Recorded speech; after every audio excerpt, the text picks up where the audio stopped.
How to fix TikTok not opening in iPhone.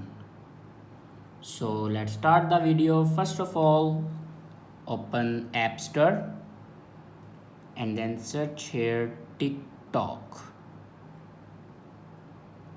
First of all, check your TikTok updates. If here you update your TikTok, and if it doesn't update your TikTok, then here you can see the option update.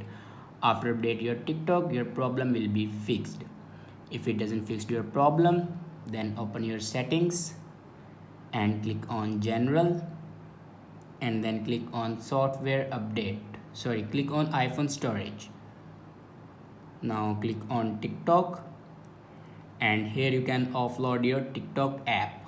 After offload your TikTok app, then click on reinstall app. After reinstall your TikTok app, your problem will be fixed. I hope this video is helpful for you. Thanks for watching.